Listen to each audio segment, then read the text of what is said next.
Welcome to my channel. My name is Gold Magic Heart. If you like my videos or enjoy Destiny guides, I would much appreciate if you hit the like and subscribe button.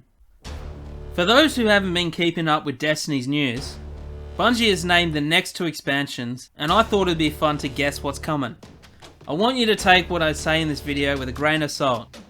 This video is purely theory and should be taken as nothing more. If these theories don't come to life, I won't be upset.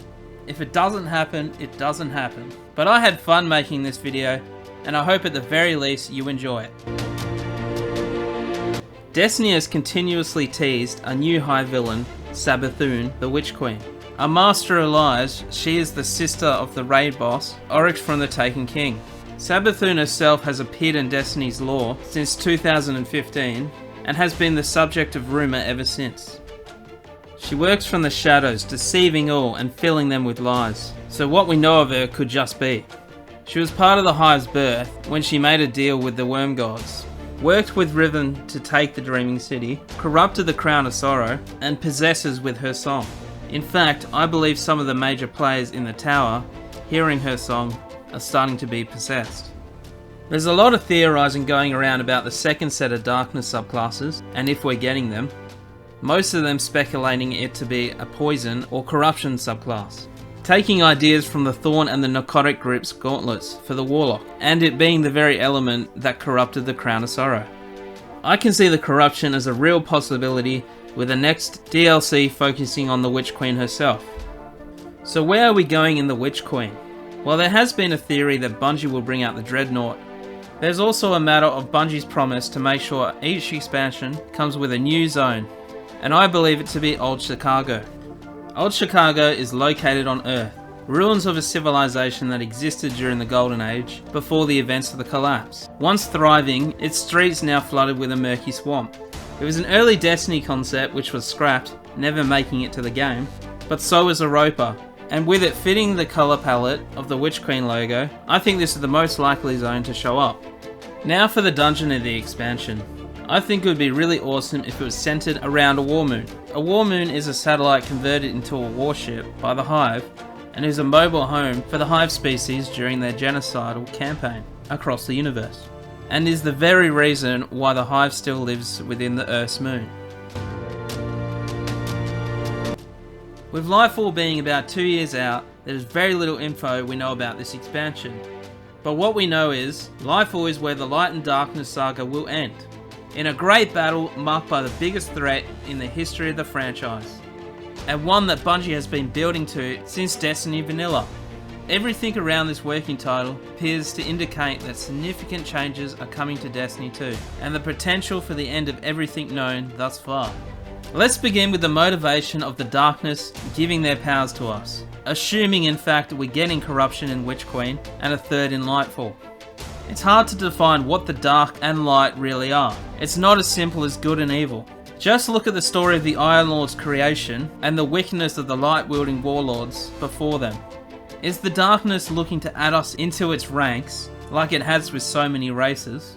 Or is it seeking to turn us away from the Traveller so it can fulfill its destiny in destroying the light? Or are these gifts given to feed something still dormant within us? A Destiny 2's director, Luke Smith, who is a veteran WoW player, once tweeted, "You are not prepared," which I believe was done knowingly as a reference to the World of Warcraft's second expansion, the Burning Crusade, where two warring factions came together to fight a greater threat invading them, which seems like a very similar story to the Darkness's arrival, so I'll be using it as a guideline. With that, here's my theory on how we're getting the third Darkness subclass. Upon Oryx's defeat, he intended his spirit to be transformed into a powerful weapon. This weapon would be known as the Touch of Malice, a weapon that would allow him to corrupt its bearer, allowing him to return again, taking control of the throne. Even though the weapon got destroyed after the Red Legion attacked the tower, I believe his spirit passed into us and is feeding off all those poor guardians frozen in the Crucible. I'm predicting Oryx returns more powerful than ever, brought back by the Darkness to be their champion, and will act as Destiny's Illidan Stormrage, the forefront figure with something shadowier behind him, threatening all life, including the Worm Gods, to bend the knee or face destruction. The Drifter receives a message to lead the Guardians to meet Akka, the Worm God of Secrets, the very one who gave Oryx his power, to gift humanity a way to battle against Oryx.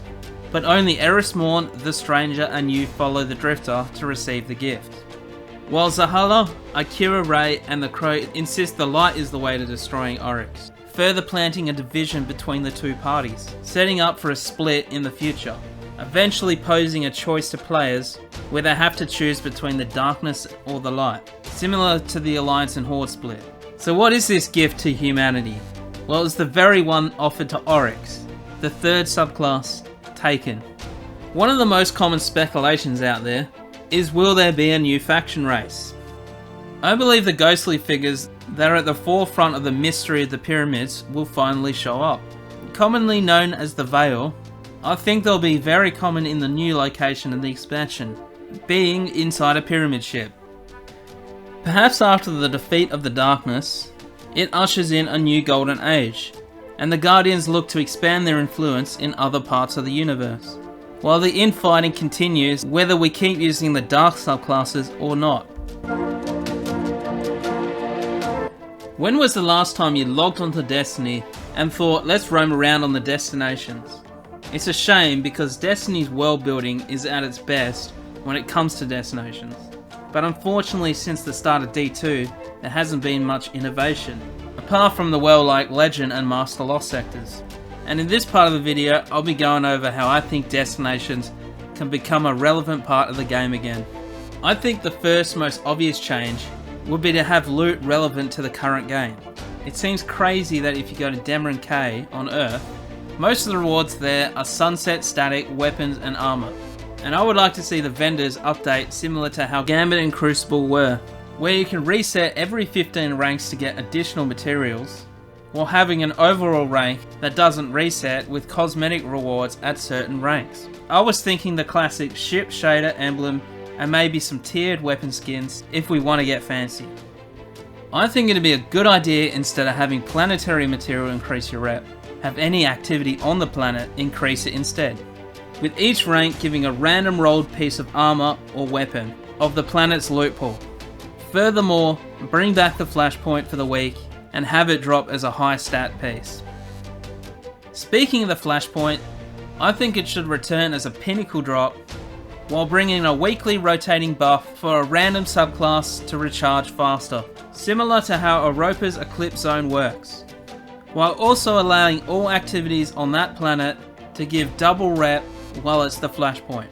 Perhaps in the future we could see a warring zone to follow the light vs dark guardian theory, or a world boss where you need 3 fire teams to take them down, like how the escalation protocol was for the first few weeks, which was both challenging and fun.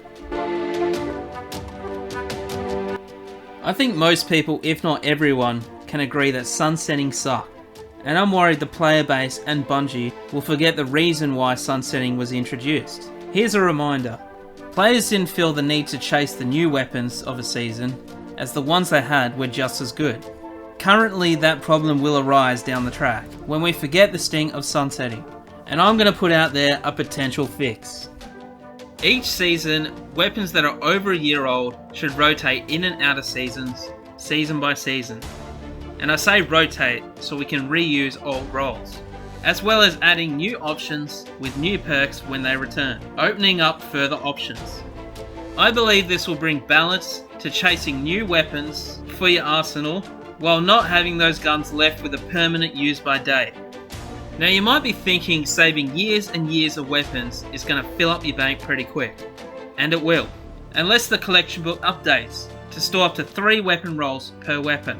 That can be pulled out at any time for free, but obviously a small cost when adding it to the collection book, not real dollar cost.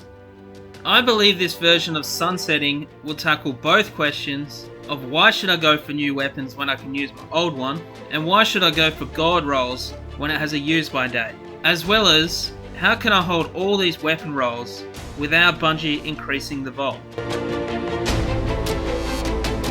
It seems like Destiny's PvP is majorly lacking when it comes to updates, as the only thing that changes is the weapon sandbox.